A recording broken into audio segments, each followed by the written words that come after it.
So I would like to thank the organizers for this really interesting event, bringing us together. I've learned so much, and especially thanks to Peter, who invited me when we were at the International Symposium on Polyelectrolytes in Brazil a couple of weeks ago. And I'm also going to do a little advertisement for the next International Symposium on Polyelectrolytes before I get to my talk. But today I'm going to talk about superposition, so I feel very happy to be talking about this after all the coacervates talk that we've heard, especially this morning's introduction to rheology. And I'm really excited to share this unpublished work that we're hoping to publish sometime soon. So I'll be very happy to hear your thoughts and feedback about this. But as I was saying, I'm with colleagues in Strasbourg. We're organizing the next International Symposium on Polyelectrolytes. Strasbourg is a beautiful city. My campus is outside of this beauty, but the city itself is really fascinating, and I'll be very happy to see all of you in Strasbourg in about 2 years. And the conference covers a really broad range of topics on polyelectrolytes and charge systems, but let's say the local flavor of this conference, which is not at all an exclusive flavor, is going to be on assemblies of polyelectrolytes, surfaces, interfaces in bulk. So you might know that LBL community has very strong links and ties with Strasbourg. So that's where we started with surfaces, and now we hear more and more people talking about coacervates, condensates, and people are also getting interested in interfaces. So I think this is going to be a good context to share and to learn from one another at this next conference. So getting to my institute, I'm at Charles Sadron, which is a research institute composed of 8 research teams. We're about 200 people, everybody included, about 50 permanent researchers and university professors. And the large research axis, so this is a soft matter lab about like polymer science and self-assembly or self-assembled materials. So the main research axes are self-matter interfaces. We do quite a bit of fundamental polymer science, going all the way from chemistry to physical chemistry to physics, theory and experiments, hierarchical and functional materials, and also, like I said, self-assembled systems. Goes all the way to molecular machines and so on. So then I'll get to my own group. I've been in Strasbourg for 3 years as a PI, and of course I work on complex coacervates, but another topic that has not much to do, for now at least, with polyelectrolytes is the physics and mechanics of polymers in deep eutectic solvents that are very similar to ionic liquids, but they're not exactly the same thing. And we're really interested in doing both linear and nonlinear mechanics on these soft polymer gels, but we also study their solutions. In here you see some superposition that we're currently working on in these systems, and also pictures of fracture experiments on these gels. And we have collaborations with people that are helping us with MD simulations to understand how these polymers behave in these solvents. So that's some old school polymer science in, let's say, recent novel solvents.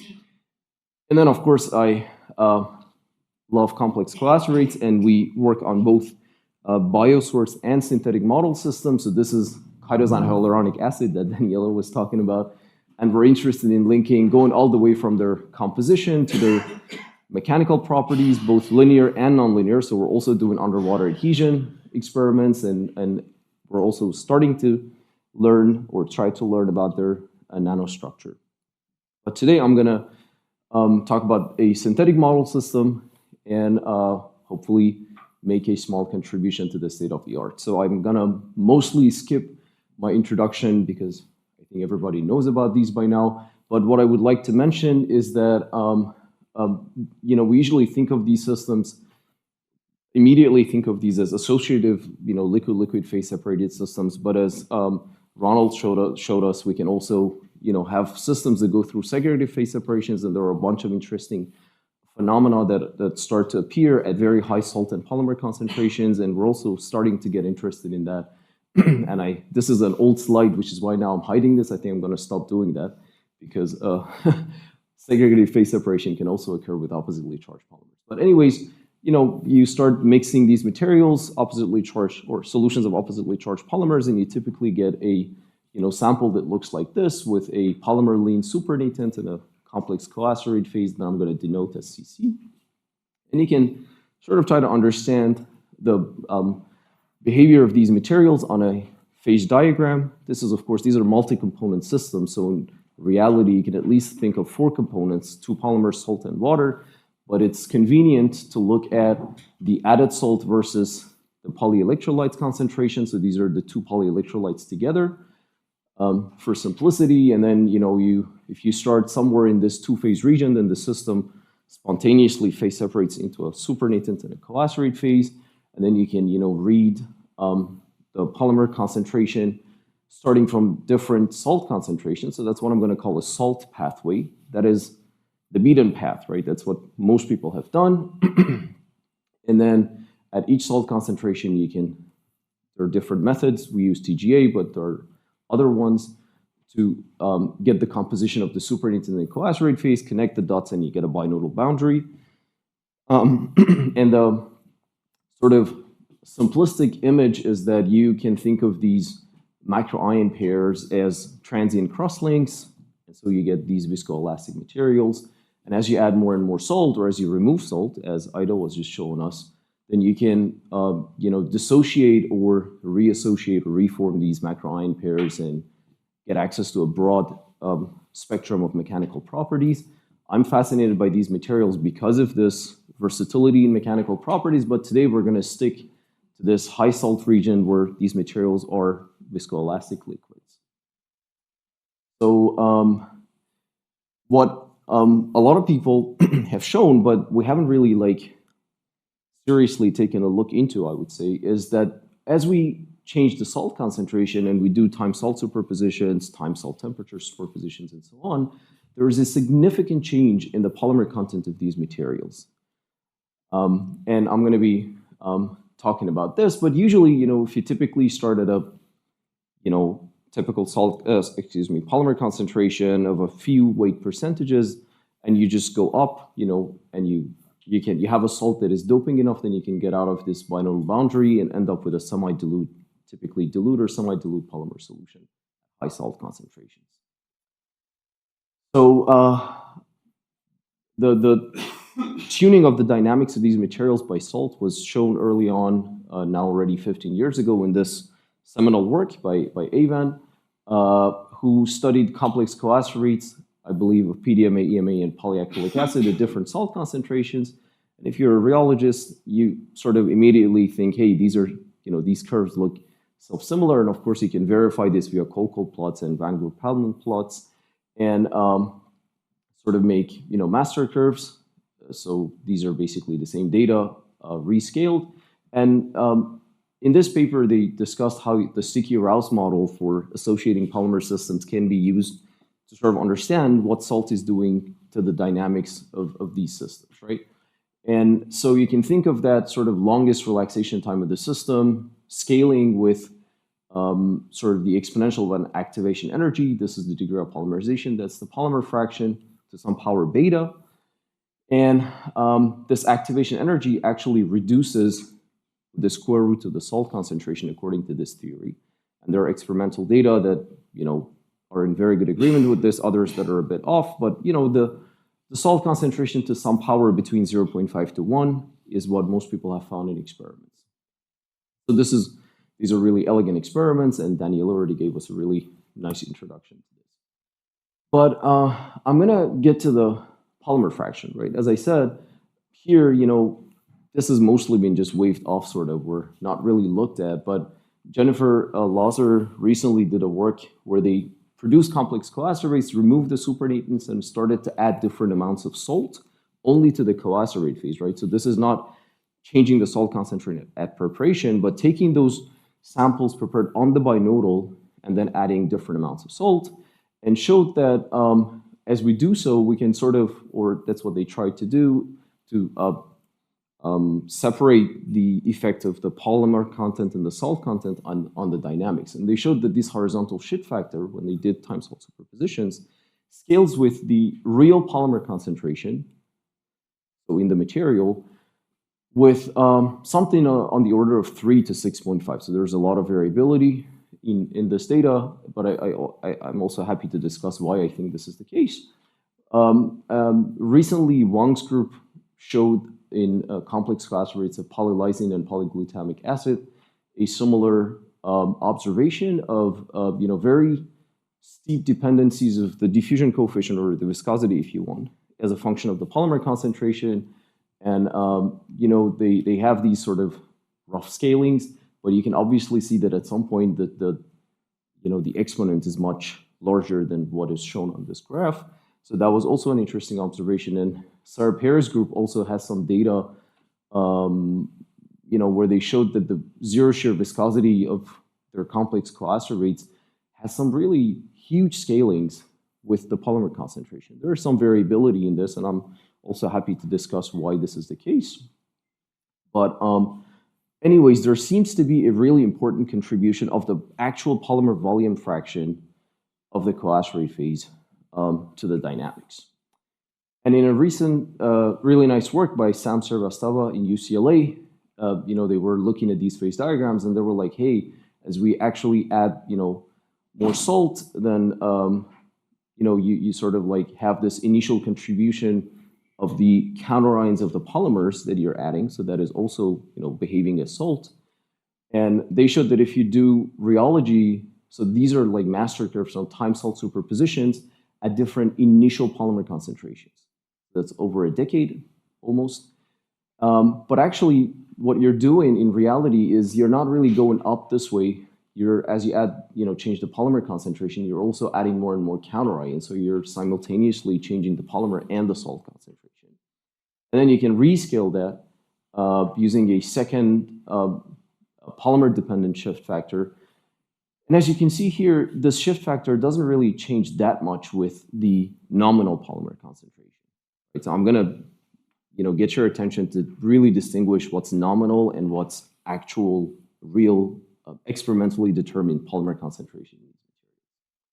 So they captured the effect of the added counterions, but they, again, didn't really look at the actual polymer volume fraction. So that's what I'm going to try to do, and try to determine the role of polymer volume fraction or mass fraction in the dynamics, and see if we can actually unify the dynamics of these materials.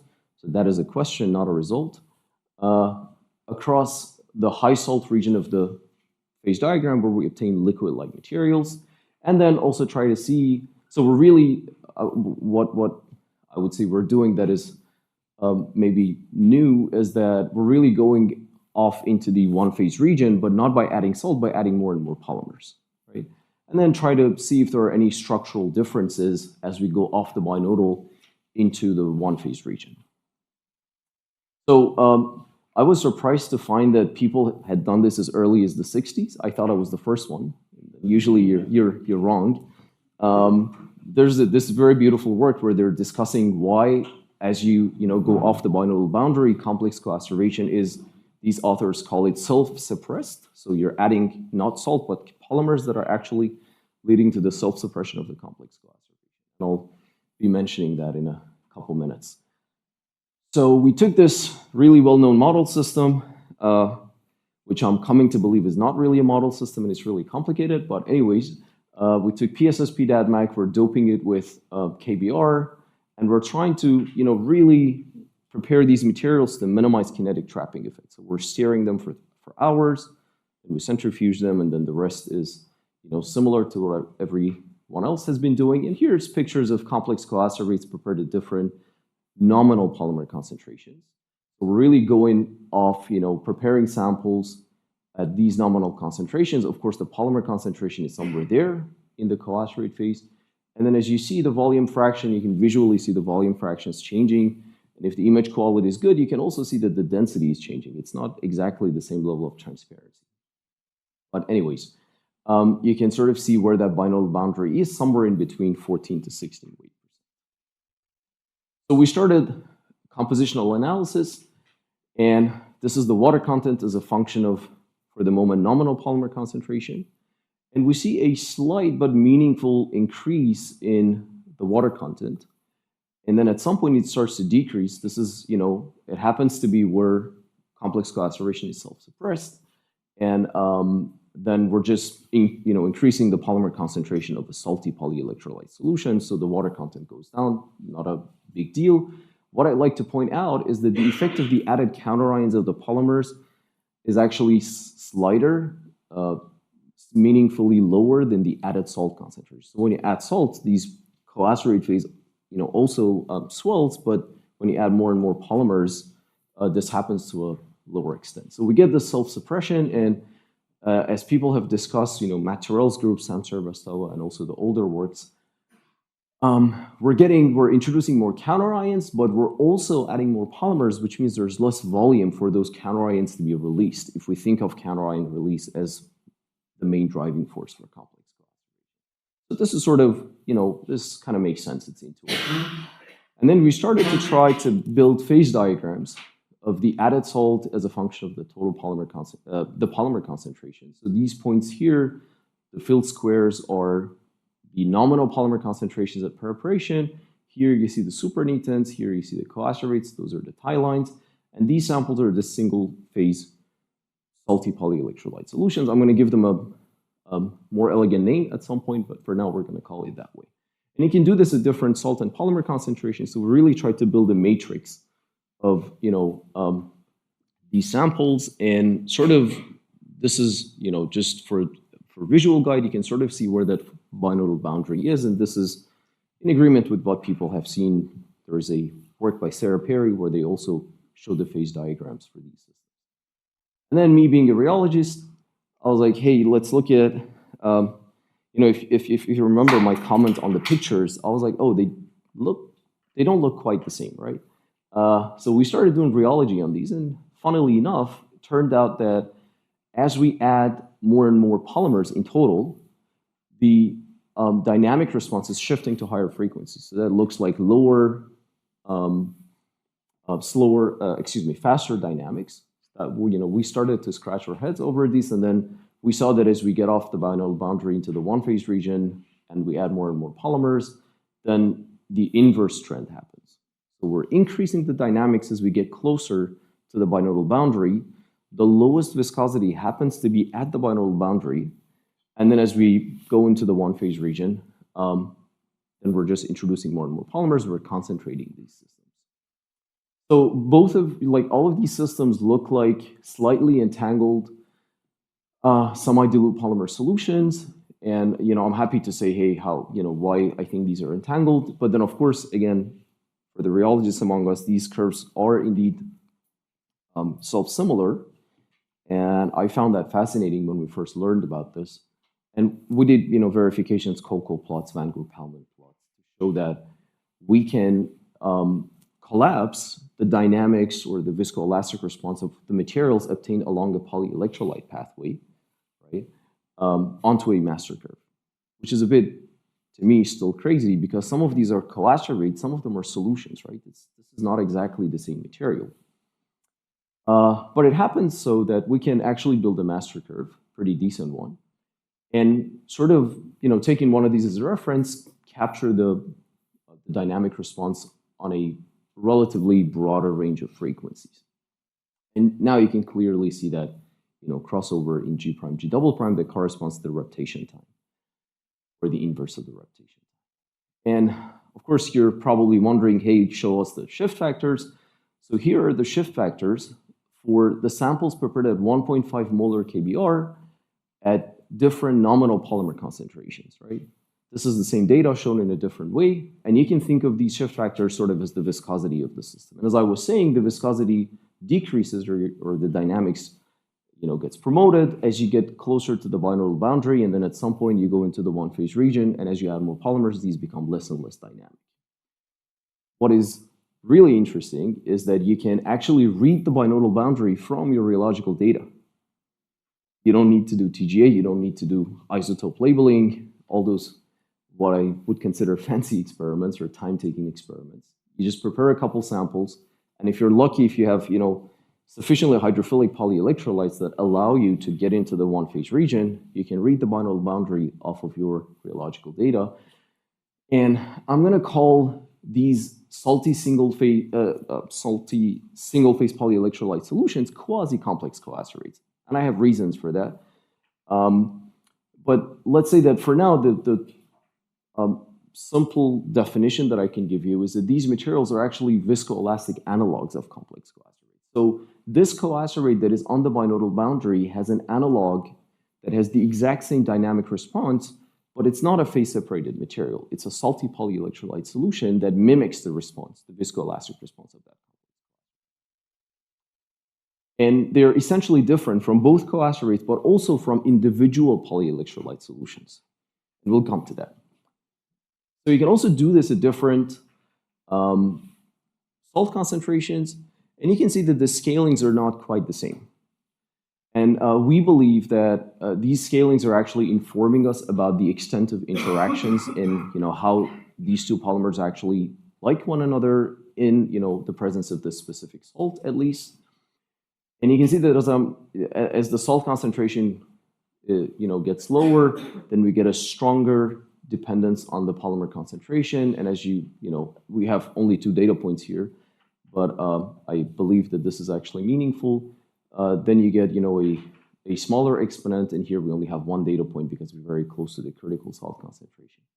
And then all of these scalings in the one-phase region are actually somewhere in between the scaling prediction for salty polyelectrolyte solutions in theta solvent, that would be 3.9, and in good solvent, that would be 3.9, theta solvent, that would be 4.67. So we're somewhere in between theta solvent, good solvent conditions, according to this. But I'm cheating here in a way because I'm not showing you the data as a function of the real polymer concentration, right? And that was my first question. So now I'm going to do that, and we're going to start to see some crazy exponents of 11. So the one-phase region, this doesn't change because that what we put in is the actual polymer concentration. But then when you look at the actual polymer concentration in the coacervate phase, you get a really huge dependence of the dynamics on the polymer concentration, and this is something on the order of 11 plus minus 1. And we admittedly do these fits on a very narrow range of polymer concentrations. And I know we shouldn't be doing that, but the polymer concentration in the coacervate phase is actually determined by the phase separation process, right? This is not me controlling the polymer volume fraction, so I don't have a really broad range of concentrations. This is determined by how these systems behave. And you can also say, hey, that's a huge exponent. This really looks like an exponential behavior, and I wouldn't disagree. But since we're polymer physicists, we like scaling theories and so on. And so I started looking at this seminal paper of Rubinstein and Semenov, and Semenov happens to be at my institute, and I went to see him. And I was like, hey, the largest exponent that I see in this paper is actually 8.5. And this is meaningfully larger than that. And we think that this is to begin with because that theory is actually developed for semi-dilute entangled solutions, but we're probably at concentrations that fall above the concentrations that are captured by this theory. And we also have a really large number of stickers per chain. And one of the basic or fundamental assumptions of the theory is that you do have a lot of non-stickers in between 2 stickers. Right? So we really cannot capture this with the scaling predictions, and I'll be very happy to discuss with people that do theory if they have ideas or maybe works that I have not seen. The other thing that that sort of comes out of this is that, hey, if I actually look at the real polymer concentration, it looks like I can collapse everything at different salt and polymer concentrations onto a universal master curve and unify the dynamics of all of these liquids onto a single master curve. This is what I'm showing you here. So each color corresponds to different polymer concentrations at a given salt concentration. You can collapse all of them taking 1.3 molar KBr as the reference. And this sort of tells us that the dynamics of these systems are self-similar, but essentially, as I said, they're different, right? The coacervate phase has stickers, and it's following a sticky reptation sort of behavior. And the quasi-complex coacervates, so the single-phase salty polyelectrolyte solutions that are presumably fully screened, they follow a simple reptation, right? There's probably no interactions or no strong interactions in between these two polymers. And so this is sort of like showing us that the addition of stickers to these systems is just significantly reducing the dynamics, but at least in this system, and I would also have the same comment as Daniela, I don't want to overgeneralize this. This is PSS, PDADMAC, and KBr. It looks like we're not, these are like independent phenomena. And then I can sort of build a viscoelastic phase diagram without doing TGA or these other techniques and sort of read the binodal boundary at different salt and polymer concentrations. So we find this really, really beautiful. Then if I have time, no, I don't. I'm just going to quickly mention that the quasi-coacervates are essentially different from the solutions because here's time temperature. Well, we did experiments at different temperatures to do time temperature superposition, and I'm going to go quickly. If you collapse the data and get master curves for PSS PDADMAC with KBr when all the charges are screened versus PSS in the presence of KBr, you get very different behaviors, you get very different activation energies. That to me is sort of like telling us that PSS-PSS interactions are much stronger than PSS-PDADMAC interactions. We can think of PDADMAC diluting sort of the PSS network. And this is in agreement with what Carlos Lopez and Ralph Colby have been showing recently for PSS solutions. And the last thing, and I promise to be quick, is the structure of these materials. So we started by doing SAXS experiments. This is with my colleague Jérôme Combet. I'm not a scattering expert. And we started by looking at the individual polyelectrolyte solutions at high salt concentrations. This is the data. We don't see the characteristic polyelectrolyte peak, so this really looks like the charges are completely screened and that we can treat these as networks of neutral polymers. So then we did SAXS on the complex coacervates, the quasi-complex coacervates as we call them now. So this is along a polyelectrolyte pathway, and you can use an empirical correlation length model to capture the low Q upturn, the medium Q sort of behavior that allows us to sort of at least try to understand something about polymer-solvent interactions and so on. And what I'd like to mention is that if you look at complex coacervates and quasi-complex coacervates that have the exact same dynamics, not necessarily the same composition, sometimes they do if we're very close to the binodal boundary, but they do have the exact same dynamics. The structure is very different, and that goes back to what Christos was just mentioning in the previous talk. We do believe that the fact that we have larger correlation lengths in the complex coacervates is telling us that inside these materials, we do have some heterogeneities, and that is essentially different. So what we get on the binodal boundaries is essentially different from what we get in the single phase region. Although we macroscopically get the overall same viscoelastic behavior. And this is also in agreement with Matt Terrell's work, who's a collaborator, and they did beautiful neutron scattering experiments where they show that as you go off into the single phase region, charge-charge correlations start to disappear, and this is sort of like what we also see, at least qualitatively, because SAXS is definitely not as informative as neutron scattering. So I come to my conclusions, and I apologize, I'm running out of time. What I'd like to show you is that you can really link the phase diagram and the compositions of these materials with their viscoelastic properties. You can think of this plot as a viscoelastic sort of phase diagram, and you get materials that do have the same dynamics, but not necessarily the same structure or composition. And I'm going to stop with a question because then, of course, you can wonder, hey, what happens with all these other monomer chemistries? And I'll go back to my introduction where people have shown different dependencies of the shift factors as a function of the actual polymer concentration. And of course, you can think of what happens if there are no entanglements and so on. So these are open questions that we're working on right now. So with that, I would like to thank my group, especially Jialin, who did all the work, and our collaborators, and of course, the financing from Saint-Gobain. So this is a Looks like a very fundamental project, but we're now producing coacervates in hundreds of kilos. You might be surprised, for real applications that unfortunately I'm not allowed to talk about, but this actually serves a real application purpose. Thank you for your attention.